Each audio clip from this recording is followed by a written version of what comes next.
The Pandavas and Kauravas were studying in Kurukula under the guidance of Acharya Drona. One day, Guru Drona wanted to test his students' skill in archery. He called all of them. My dear students, assemble here. Yes, Guru. Yudhishtra, come here.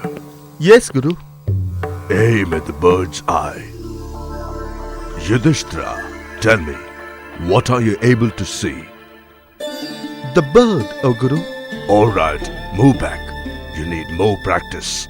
Bhima, come forward and aim at the bird's eye. Yes, Guru. Bhima, tell me, what are the things you see? The bird and its base. You two need more practice. Go back. Duryodhana, come forward and try the same. Yes, Guru. Duryodhana, what do you see?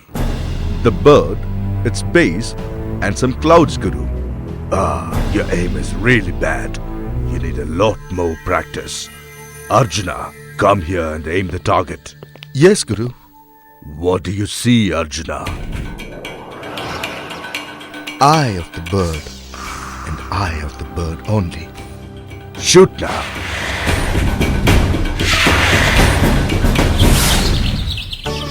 Good, my dear students. This sort of concentration is what makes a great archer. Arjuna, I wish for you to become the best archer in the whole world. This was the beginning of Arjuna's amazing talent in archery, which continued forever thereafter.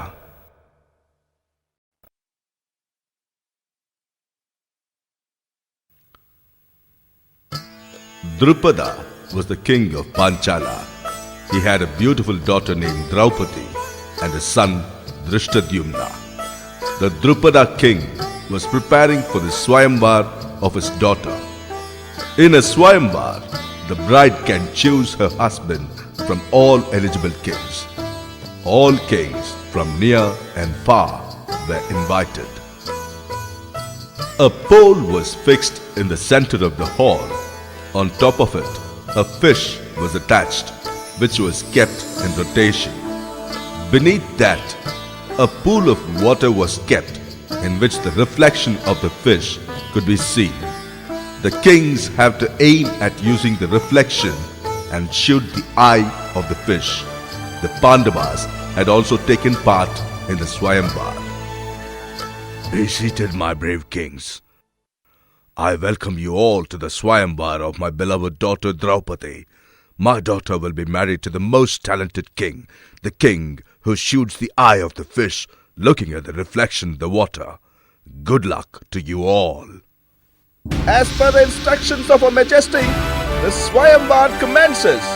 First comes the king of Kalinga to aim at the fish.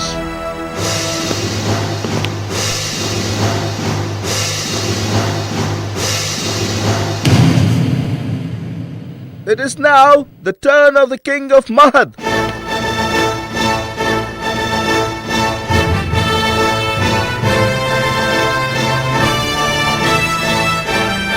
The brave king of Jarasan shall try his luck.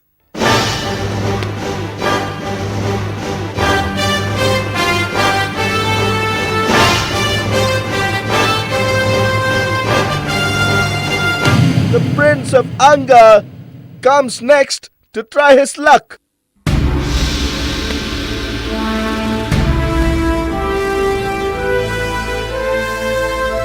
Wait, King of Anga, I don't want to get married to the son of a charioteer.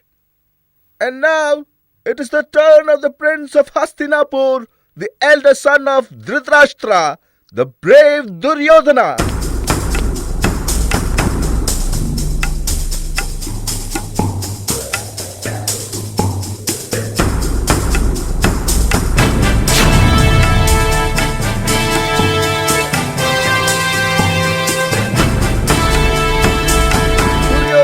Hit the fish, so Draupadi has to marry him. No, it's not right. He hasn't shot the eye of the fish, so he's not the rightful winner. But he has shot the fish. If you give me a chance, I will shoot the eye of the fish. How can a Brahmin be an archer? All right, try your luck.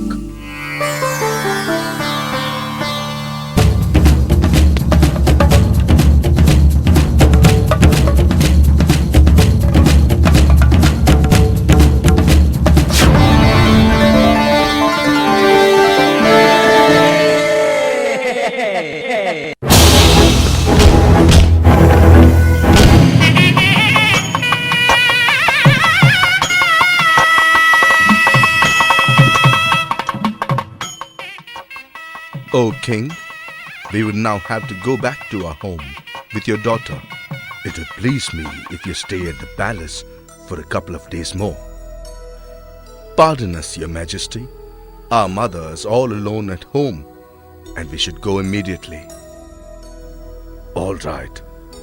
I shall send you back with my daughter, along with gifts and the royal escorts. If Your Majesty would excuse us, we do not wish for any precious gifts or royal escorts. If that is your wish, you can move forth, but keep in mind to come again with your mother.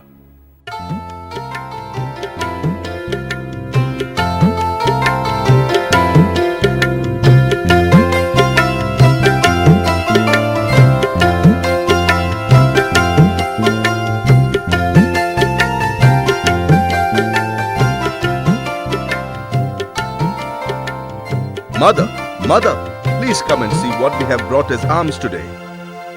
Whatever it is, share equally among yourselves.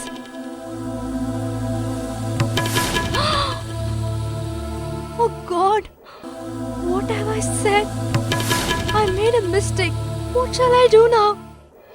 Oh Kunti, do not worry. Draupadi had a boon from Lord Shiva in the previous birth. So whatever happens now is according to her destiny, and it's not your fault.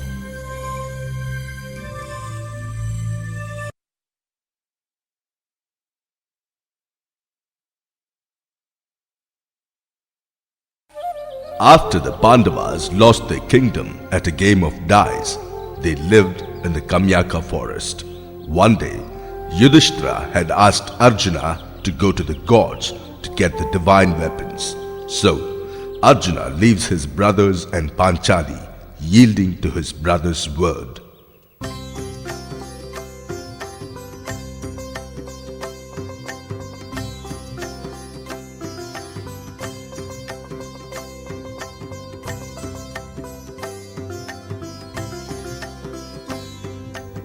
Son, where are you going? You cannot carry weapons here, as this is the abode of sages. Greetings, Gurudev.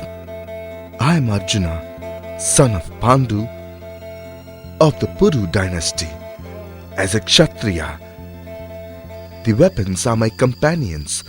I am going to fetch divine weapons.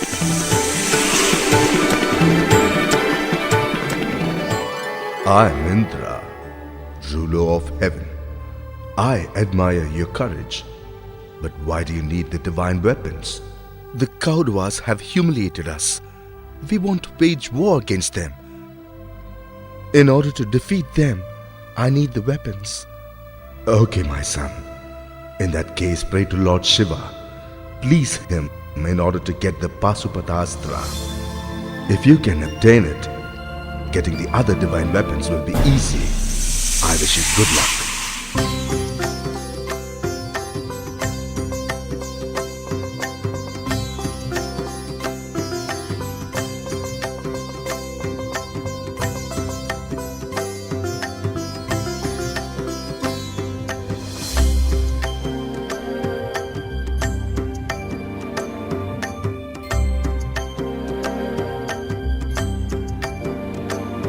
Arjuna goes to Mount Kailash and performs severe prayers standing on one leg for 4 months.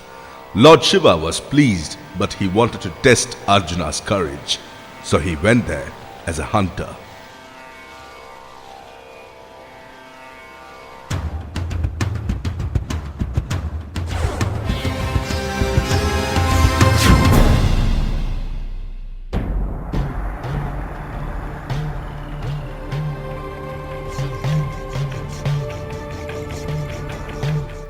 This was my kill.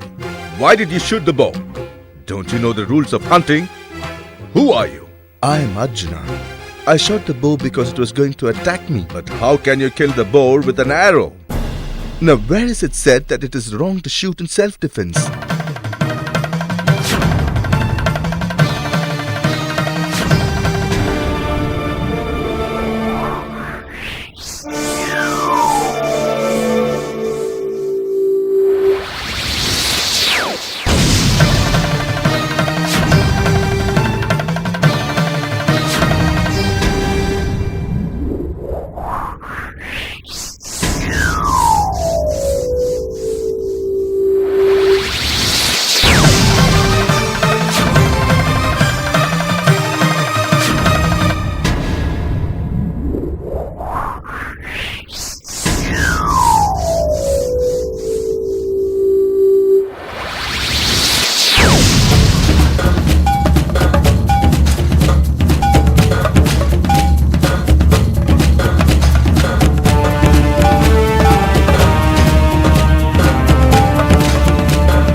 Arjuna, I wanted to test your strength.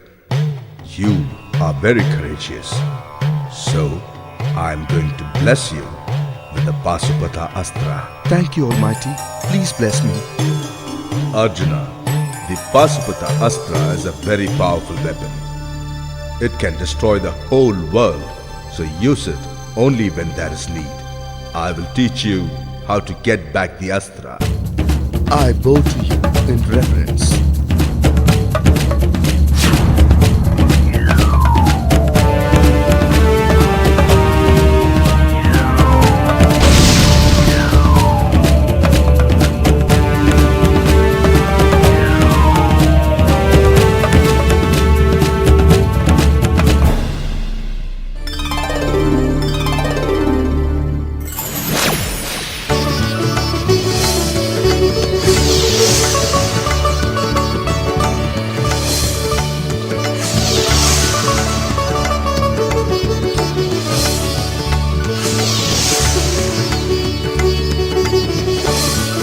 After receiving the Pasupata Astra, other gods including Varuna, Yama and Kubera came one after the other and gave him divine weapons. During the Kurukshetra war, Arjuna used these weapons and defeated the Kauravas.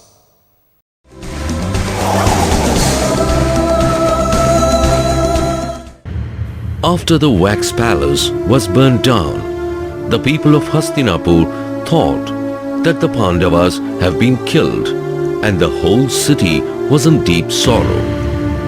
Dhritarashtra, the uncle of the Pandavas, was terribly worried. But Duryodhana was very happy.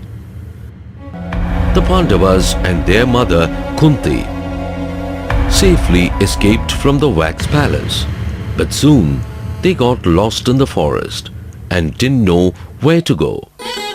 Finally, Bhima carried his brothers and his mother Kunti on his shoulders and started walking through the forest. The forest was full of deep trenches, huge rocks, thick bushes and prickly thorns. On the way, they met a great sage named Vyasa. Greetings to you, Guru. We seek your blessings. Greetings, Guru. We have crossed all hurdles to come here, but now we don't know where to go. Greetings, Mother Kunti.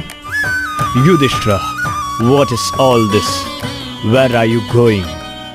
Why do you all look so tired? Guru, Duryodhana plotted to kill all of us. So he has sent us to a wax palace in the forest and then set fire to it. But fortunately, the king of the forest, King Vidura, knew about this plot and helped us to escape. Now, we don't want to go back to Hastinapur. We really don't know where to go now. Duryodhana has such an evil mind. He will suffer the consequences of all his evil actions. Don't worry now.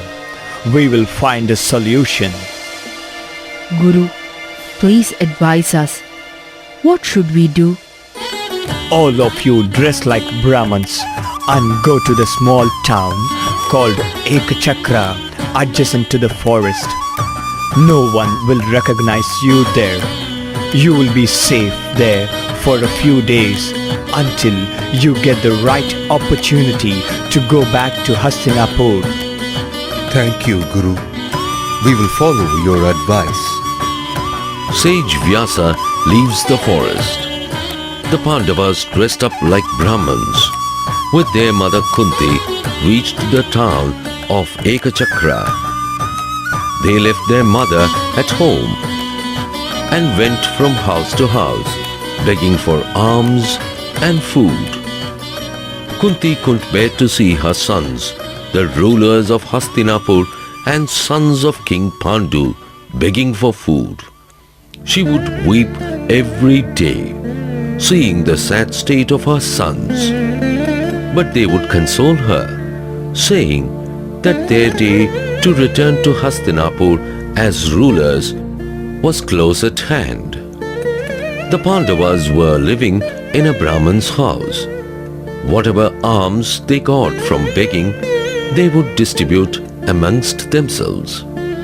They would give one portion to their mother and divide the remaining, while giving the major share to Bhima, whose immense appetite had to be fulfilled at all costs. One day, when the Pandavas had gone out to the town to get alms, there was a huge cry outside the house. Who is that? Let me go. Leave me. I cannot send you. No, I will not allow you to go. You take care of the children. Let me go. I will never allow you to go. What happened? Where do you both want to go? Why is your wife crying? Mother, I think you are new to this town. That's why you don't know what happens here. There is cruel demon named Bakasura who lives in the nearby forest. She used to come to the town and ruthlessly kill all the people and cattle here. No one was able to defeat. We could not find a solution. Then finally, one day, we told the demon that every week we will send a cart full of food and a human being, and in return, the demon should not come into this town. Now, the demon has stopped coming, but the food has to be delivered regularly. Today, it's my child's turn to go. But I cannot send him, and I want to go to the demon instead of him. But my wife is not letting me go.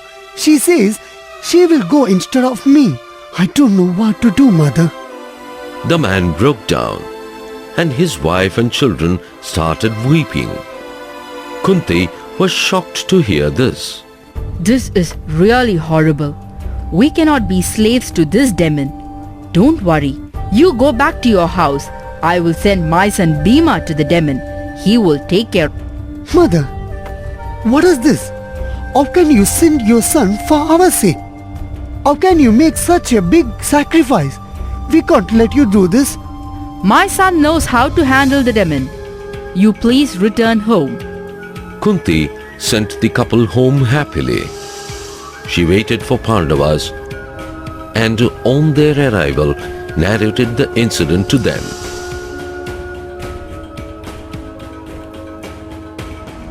Mother, what have you promised? Bhima is only one who can protect us. He's our dear brother.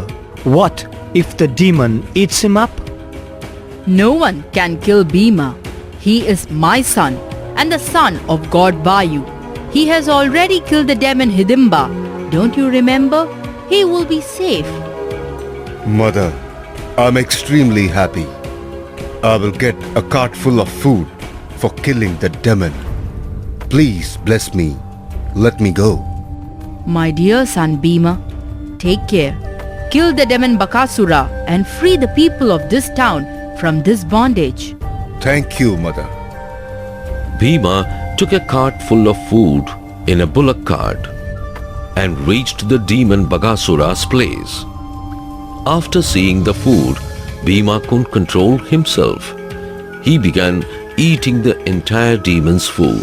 The demon Bakasura came out and was shocked to see Bhima eating her food. She swung a mighty blow at Bhima, but Bhima did not seem to be aware of the demon.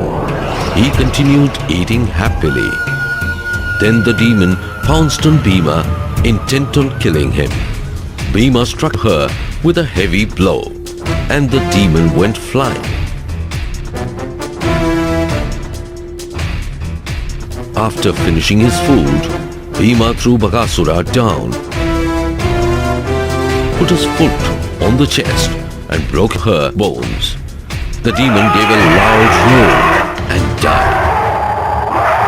Bhima left the place to tell his mother about how he killed Bakasura. Mother, I have killed the demon Bakasura. I also enjoyed a good meal today. I'm very happy. I knew you would be successful. You have given new life to the people of this village. God bless you, my son. Bhima's brothers hugged Bhima and appreciated his courage. The entire town of Ekachakra rejoiced at the news of the death of Bakasura, and they all thanked Kunti and her brave son Bhima.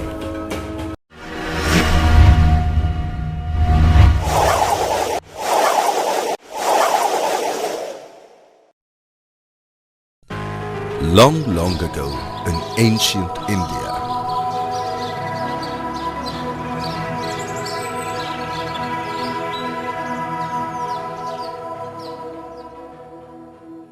there lived a king called Pandu, who was the ruler of Hastinapur. He had 5 sons, and the eldest one among them was Yudhishtra. The cousins of the Pandavas were called the Kauravas, and there were constant quarrels and misunderstandings between the Pandavas and the Kauravas. The Kauravas were jealous of the Pandavas, and they developed a deep sense of hatred towards the Pandavas as they emerged successful in all their efforts. Adjacent to the city of Hastinapur was a dense jungle called Dvaitavana. It was a beautiful forest with wild animals, continuous chirping of birds, and it was filled with the pleasant fragrance of wildflowers. In this forest lived a highly pious Brahmin who had a pair of sticks which were his most precious possession. He used to rub them to produce fire for yajna and worship. When the sticks were not in use, he used to hang them up on a tree. One day, a deer came to the tree and playfully hit the sticks. The sticks got entangled in its antlers and the deer ran away with it. Oh my God! What shall I do now? How will I perform my puja without the sticks? The Brahmin tried to catch the deer, but the deer ran away and vanished. What will I do now? Who can get the sticks back to me? I can approach the Pandavas. They will certainly help me. During this time, the Pandava princes Yudhishtra, Bhima, Arjuna, Nakula and Sahadeva lost their kingdom to their greedy cousins and were living in exile in the forest along with their wife Draupadi. The Brahmin approached the Pandavas for help. Welcome, Brahmin. Is there anything we can do for you? Oh, mighty king, only you can help me. What happened? I had a pair of sticks which could create fire for performing pujas just by rubbing them. A deer has accidentally taken the stick. Please help me get the sticks back. Do not worry. We will track down the deer and get your sticks back. The Pandavas set out to hunt for the deer and soon found some footprints of the deer and followed them. At last, far away from their hermitage, they found the deer with the sticks entangled in its antlers. Look, it's the deer! Arjuna shoots an arrow, but the deer vanishes immediately. Yudhishtra, it has vanished! How surprising! It will be somewhere nearby. Let us have some water and then move on. I am really hungry. I too need water. Nakula, climb up the tree and see if there is any lake nearby. Brother, there is a lake nearby. I will fetch some water for all. Nakula approaches the lake to drink water, and suddenly a voice stopped him. Wait! This lake belongs to me. You may drink from it after you answer my questions. What is this? No one is here. Let me have the water and find out later. Nakula drank the water and immediately fell dead. Sahadeva, go find out what has happened to Nakula. Sahadeva approached the lake and he too met with the same fate. Arjuna and Bhima later approached the lake and without listening to the instructions of the voice, drank the water from the lake and fell dead. Yudhishtra was the last to approach the lake in search of his brothers. He was terribly shocked to see his brothers lying dead on the ground. Oh, invincible Arjuna, mighty Bhima, Nakula and Sahadeva, my children, what happened to all of you? There is none that can equal you in strength and valor.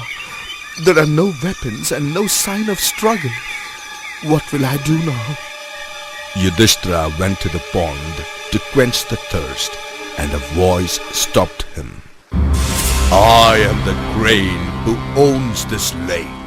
If you drink without answering my questions, you too will die like others.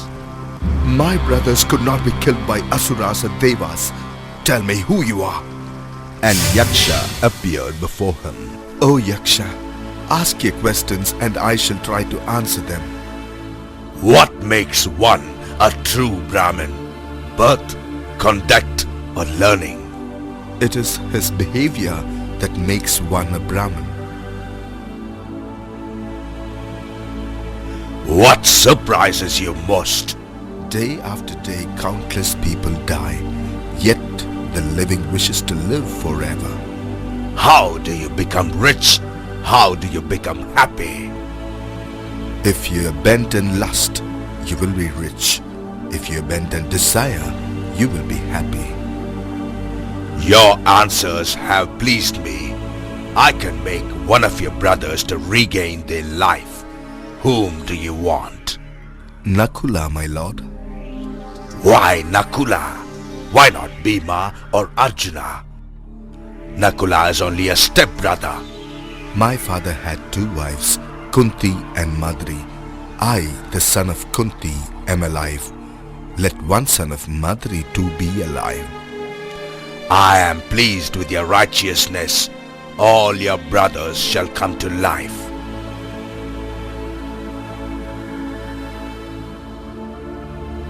My lord, you cannot be a Yaksha. Please reveal yourself. The next moment, Yama, the Lord of Death appeared before him, by whose grace Yudhishthira was born to Kunti.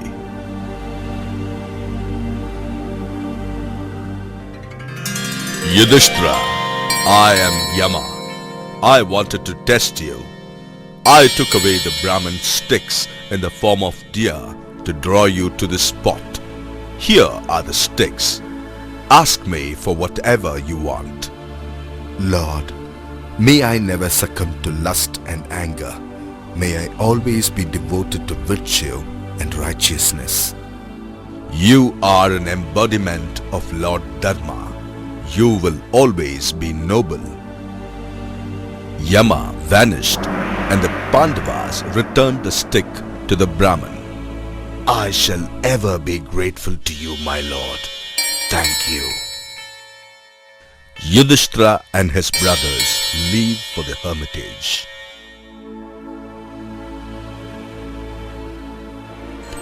Thus Yudhishthira proved that it was not enough to be valiant and intelligent, but must be wise and truthful too. Knowledge must mellow into wisdom in human lives.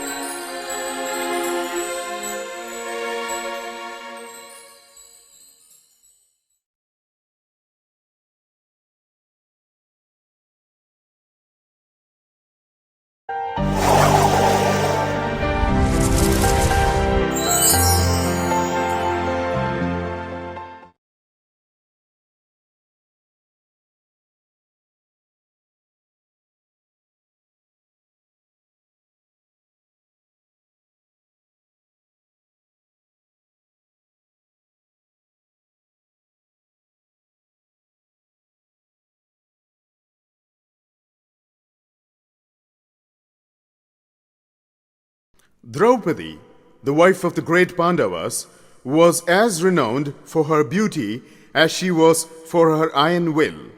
Her temper was volcanic, and she was capable of reducing her enemies to mere ashes. But her story is a saga of suffering. This fiery princess, who was the embodiment of compassion, was also a pious devotee of Lord Krishna. One day, Duryodhana sent an invitation to Yudhishthira to play dice. Yudhishthira was very fond of gambling, but he was no expert. Shaguni, uncle of the Kauravas, was a very experienced player. Yudhishthira kept losing game after game of dice to him.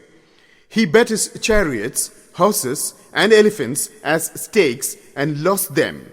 Then he lost his royal treasures, offered all his servants as stakes and lost them as well.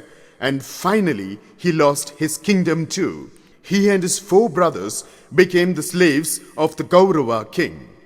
Yudhishthira, this is the last game. If you win, all that you have lost so far will be given back to you.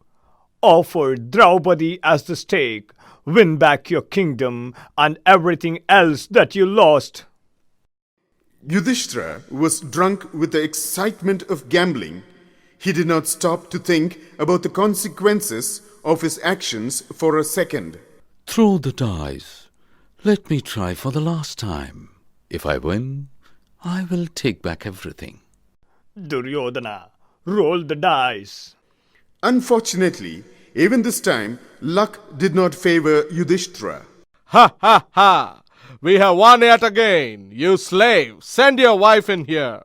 Who's there? Draupadi is now my servant. Drag her here. The Pandavas were mortified. They bent their heads in shame.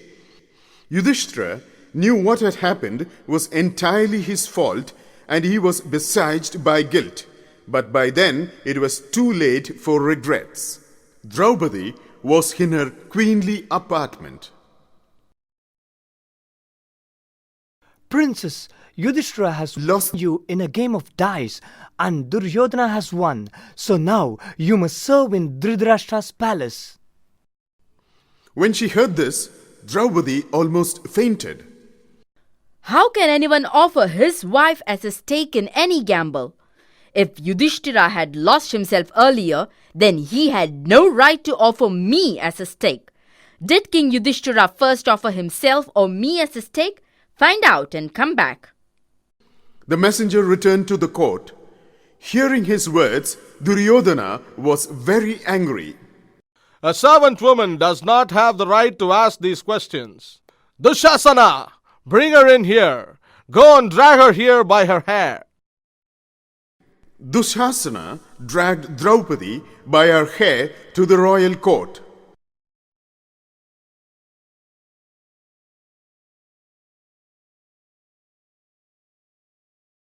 Draupadi, Yudhishthira lost everything in a game of dice. Finally, he staked you also. You are now my servant. The royal court was crowded. Bravest warriors, Dhritarashtra, Bhishma, Drona, Kripa and Vidura were all there. Draupadi beseechingly looked towards them for help, but none of them spoke a word. The entire court was silent. The subjects were stunned. Her husbands sat with their heads bowed. This is not a place for justice.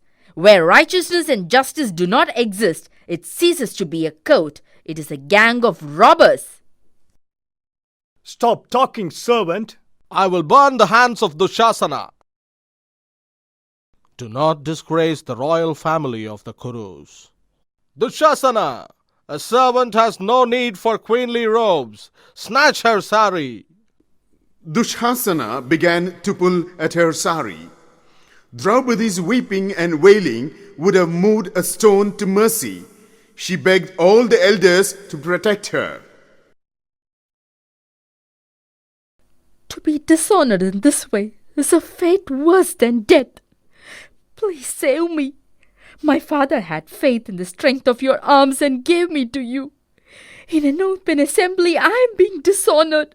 But you sit with folded arms. Are you not ashamed? But all her words were useless.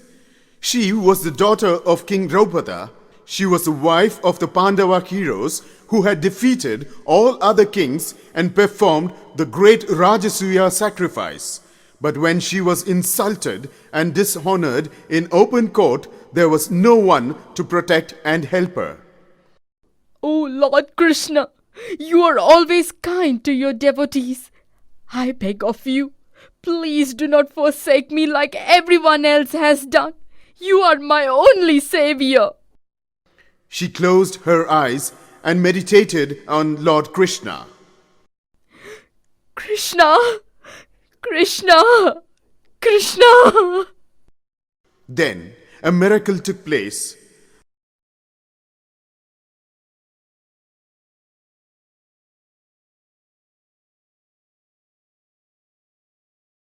Draupadi's sari became endless.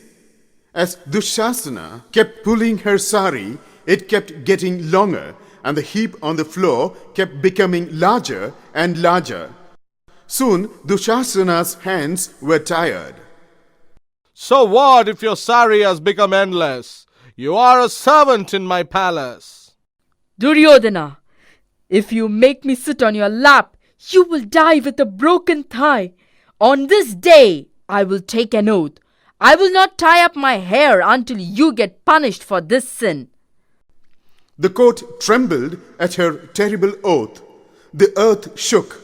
Comets filled the sky. There were ill omens on all sides. Bhima, who had the strength of 100 elephants, had so far kept quiet because of his elder brother. Now his rage knew no bounds. I will beat this sinner Duryodhana's thighs into pulp, and I vow to tear open Dushasana's breast and drink his blood. King Dhritarashtra, why do you keep quiet even after listening to all that your son has said and done? You heard Draupadi's curse. This means your kingdom will very soon come to an end. You should not have been put to shame. You're a good and righteous woman. I apologize for my son's behavior. Ask of me for any boon. My lord, please free my husbands. We will move away from here. You and your husband can leave now. May God bless you. Draupadi and Pandavas leave the court with unbearable embarrassment and grief.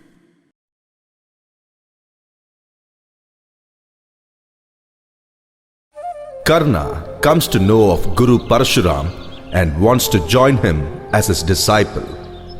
But Parshuram hates Kshatriyas and he takes a vow to teach only Brahmins.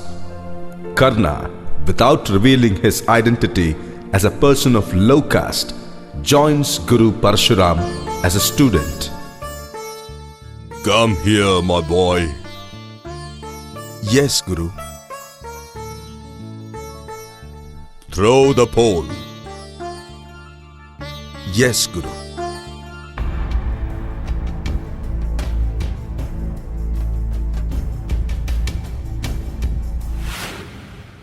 Try again with more concentration.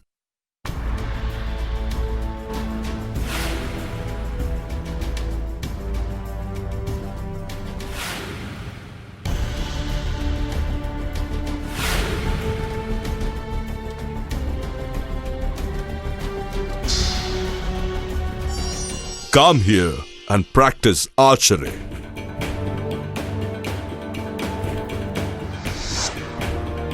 Aim at the eye of the bird.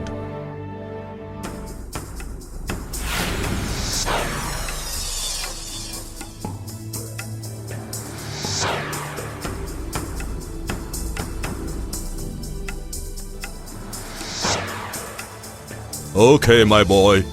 Now take this mace and fight with me.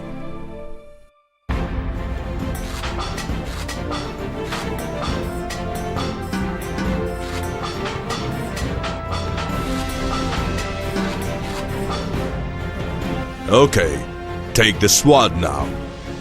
Yes, Guru.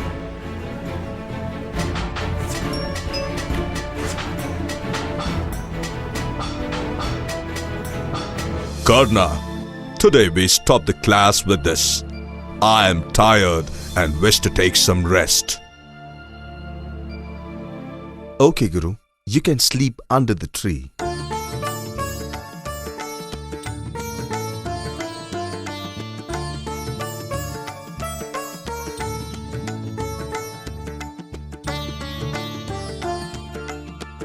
My boy, can I rest on your lap? Sure, Guru.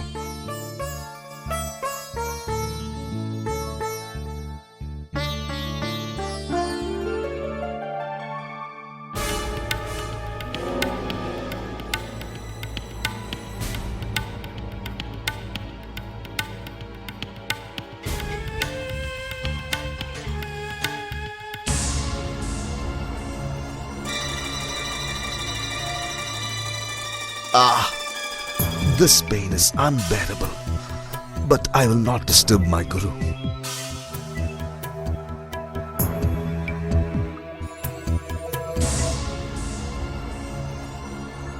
What happened to you?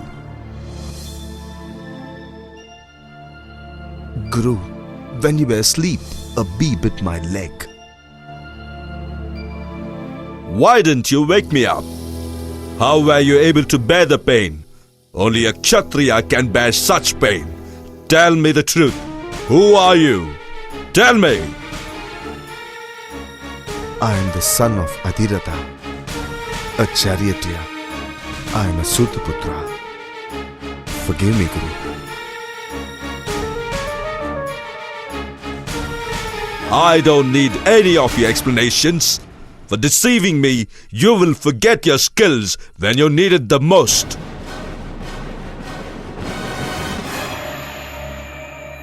Having been cursed by Guru Parshuram, Karna leaves the cottage with a huge disappointment.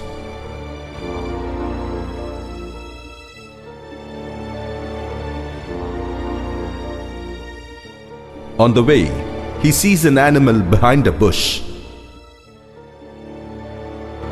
mistakes it for a wild animal and kills it.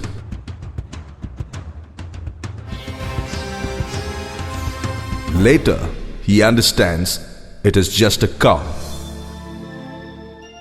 And a Brahmin approaches angrily towards Karna. Sinner, you have killed my innocent cow. My life depended on the cow only. I'm sorry. I mistook it for a wild animal. No, you too will be killed in the same way when you're helpless.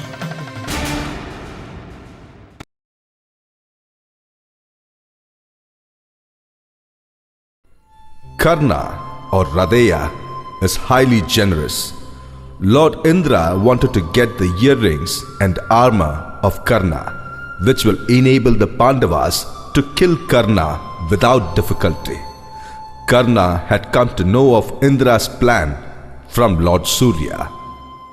Even after knowing this, Karna donates his Kavacha Kundalas to Lord Indra without hesitation. Radeya, listen to me. Indra knows about your generous nature. He will come like an old man. He will ask for your Kavacha Kundalas. Do not give him. My beloved God, who are you? I am Surya. I want you to live long. I am blessed to have you here. Why do you want me to refuse the alms? I will only be happy if I give others what they aspire. I am even willing to sacrifice my life. I love you, Radeya. None can defeat you as long as you are wearing these kundalas. But once they are separated from your body, you can be defeated and killed. If I refuse Indra, I will be safe. But I will not be comfortable if I refuse alms to anyone. No one can change your charitable nature, Radeya. I am proud of you. But when you do give away your Kavacha Kundalas, ask Indra to give his weapon Shakti in return. To a certain extent, this weapon will make up for the loss of your armor.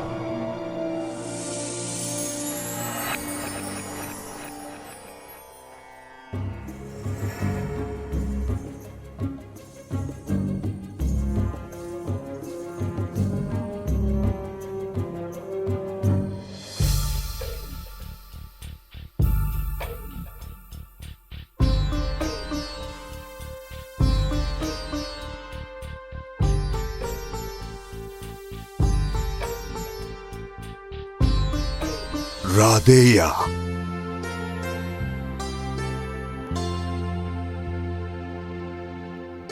Yes? Will you give me what I ask for? Certainly. What do you need? I do not want assets, cows, or gold as other Brahmins do. I want your Kavacha Kundalas. Your request is strange. They cannot be removed from my body. I shall give you other armors and earrings which are costlier than these. I have heard about your generosity. I do not want anything else from you.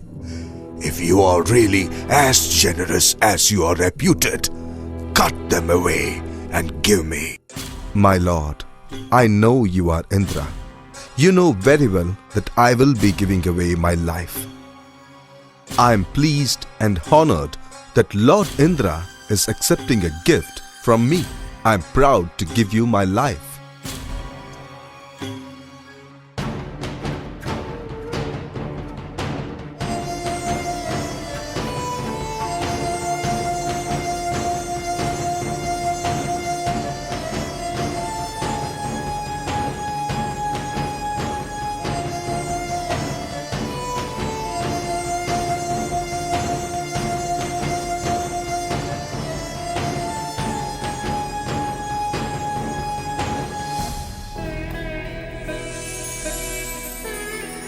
Radeya, I have never seen a person like you. Lord Surya has intimated you about my coming. You know what would happen if you give these things to me. Yet, you have given me your life. From today, you will be called Karna. Ask me anything except my weapon Vajra.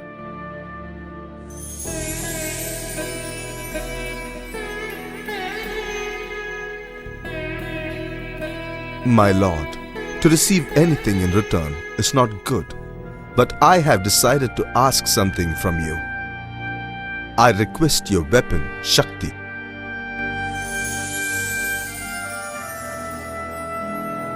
Whether you win or lose the war, you will earn everlasting fame.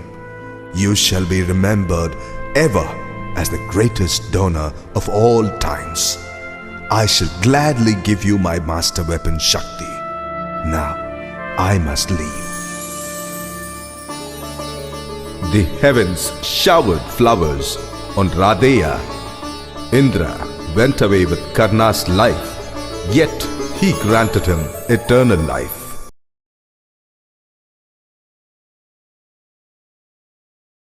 Satyavati became Shantana's wife.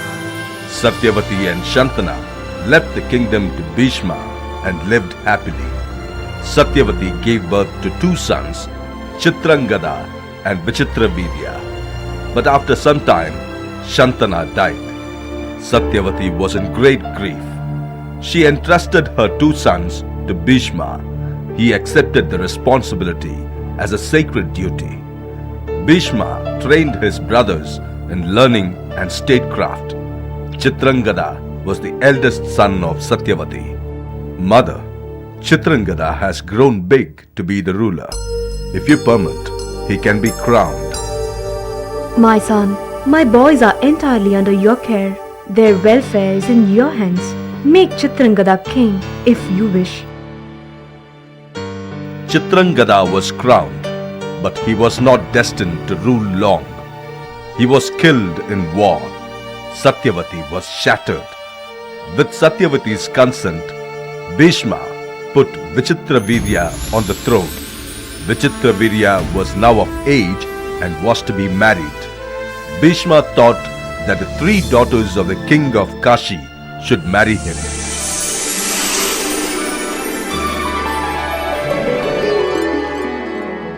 Kashi Raja had three beautiful daughters. He wished to choose worthy husbands for his daughters after testing the strength and skill of the young men who came to the Swayamvara. The three princes, Amba, Ambika and Ambalika, entered with garlands in their hands.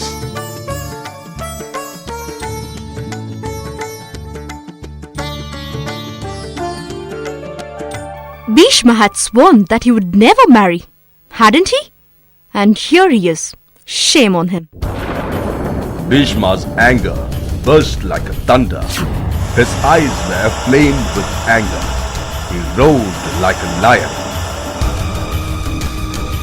Princess, I vowed not to marry, and I shall never marry. But I have a brother, Vichitravidya, dear to me. I came here for him. He is young, strong, and handsome, but it is beneath his dignity to come here. So I have come on his behalf. I am now taking these princesses to Hastinapur. They will marry Vichitravidya. If you have the guts, fight with me and win these princesses. None of the princes, except Salvaraja, had the courage to meet Bhishma in combat.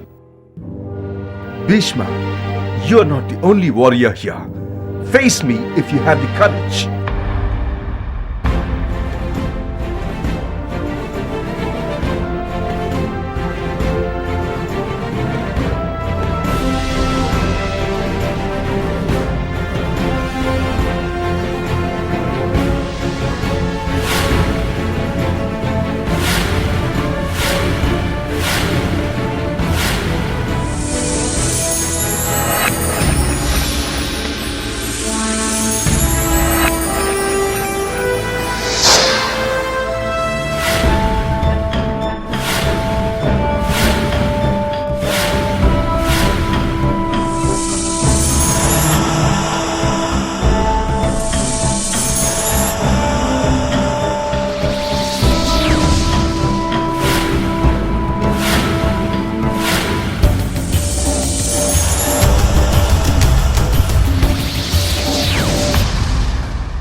Bhishma defeats not only Salva, but also all the other princes who supported him. Kashi Raja gladly offers to Bhishma all his 3 daughters, Amba, Ambika and Ambalika.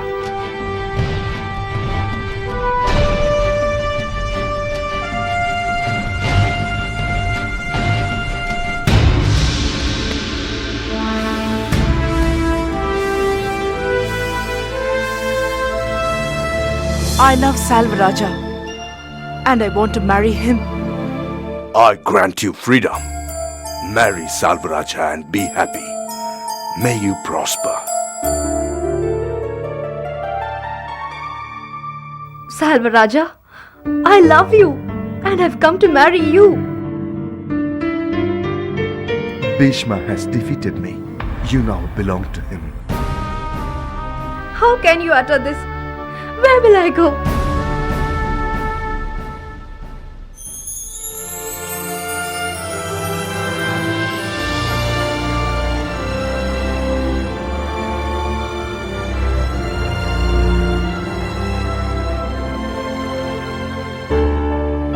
Salvaraja has deserted me.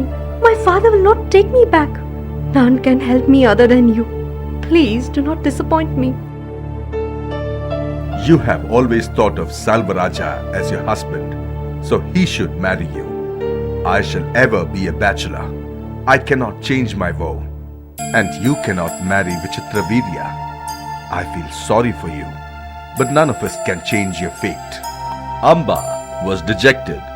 She wanted to bring pressure on Bhishma to accept her.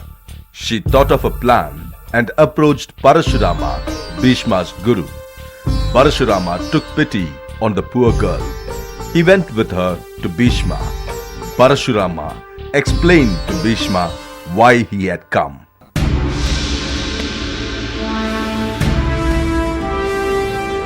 My son, you are my dearest disciple. I am sure you will obey.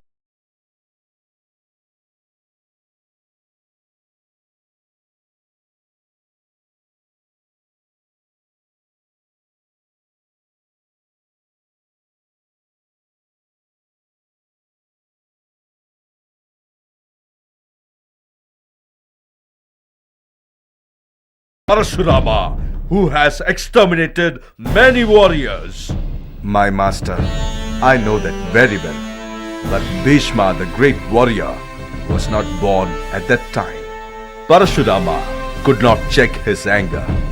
Master and disciple fight with bows and arrows.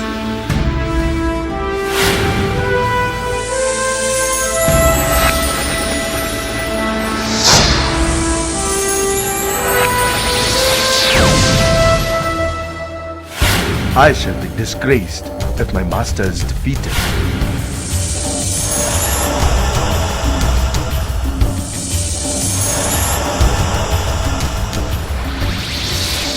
I shall be disgraced if my disciple is defeated.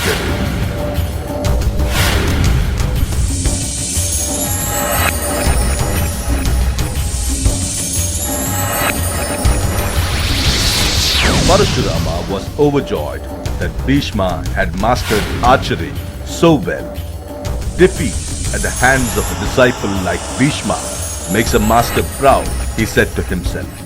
Just then, one of Bhishma's arrows struck him and he fell down unconscious.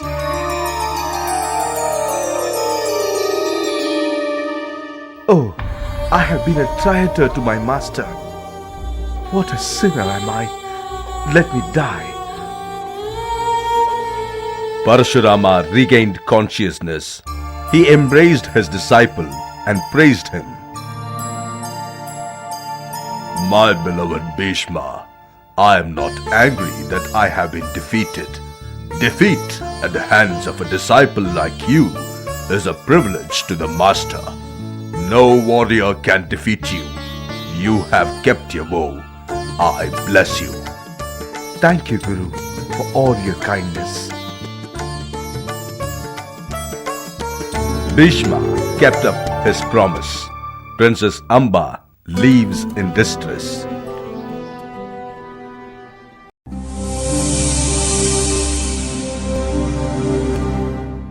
During the Kurukshetra war, Duryodhana decided to capture Yudhishtra alive. His plan was to demolish the strength of the Pandavas. He shares his plan with Drona.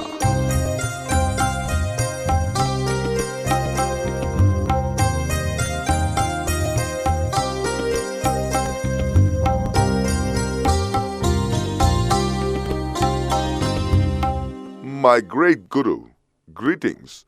No one on earth can match your valor or be your equal in archery. Your bravery and willpower leaves all who see it speechless. We are honored to have you as our great commander and leader. Your guidance and support fills us with a great sense of pride. Duryodhana, I am pleased with your confidence in me. You will definitely achieve success. Guru, I have a request.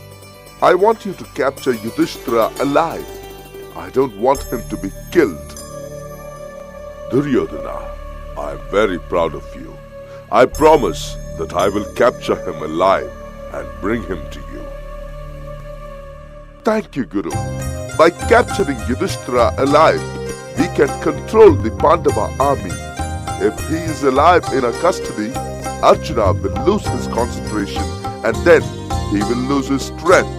We can easily beat Yudhishthira in a game of dice and then we can send the Pandavas back to exile. Ha ha ha!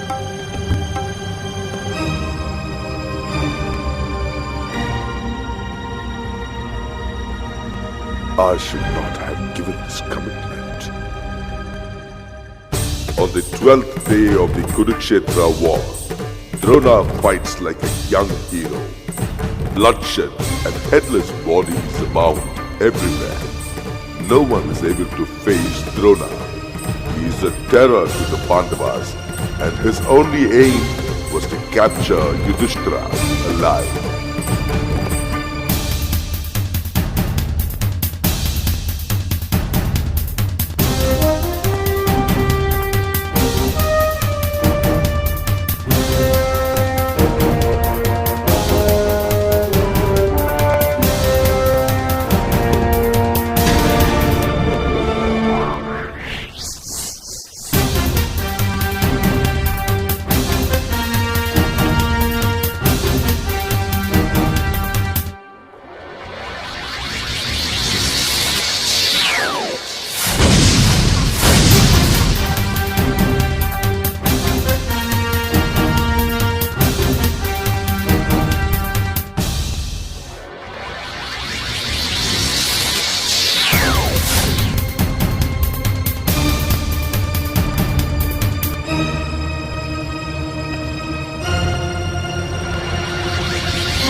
Duryodhana, try and lure Arjuna away from the Yudhishthira. If you do that, I can easily capture Yudhishthira.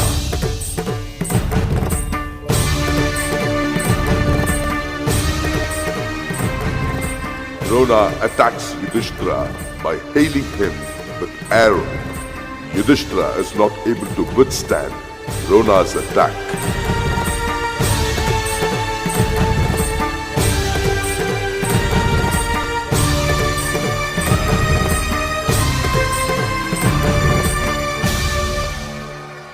Krishna comes up with a plan.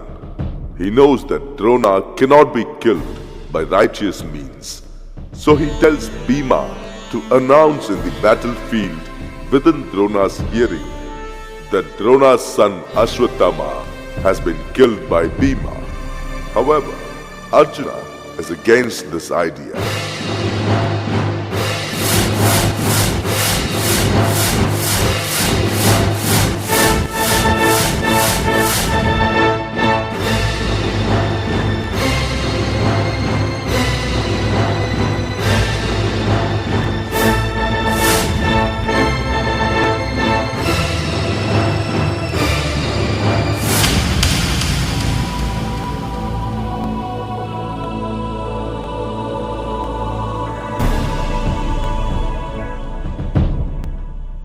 Krishna, to this day I have never lied, but to save the Pandava army, I am willing to do this. I will do as you asked me to.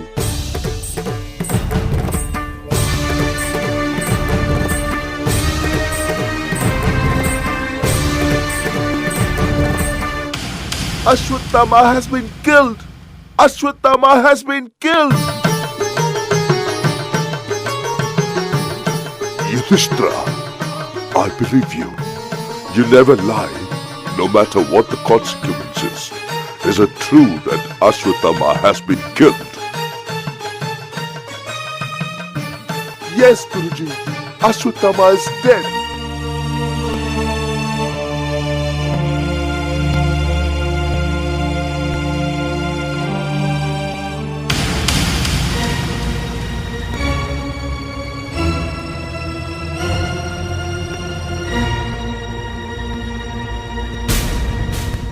Drona throws down his weapons and sits in deep meditation, closing his eyes.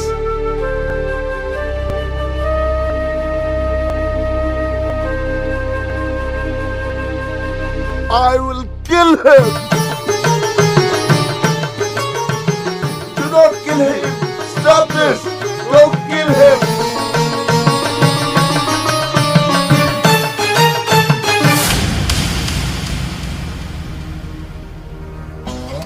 Drona was a fearless warrior of Brahmin origin who fought for the Kshatriyas.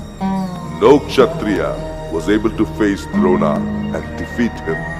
He is a great personality who stands out in our memory because of his immense courage and tremendous willpower.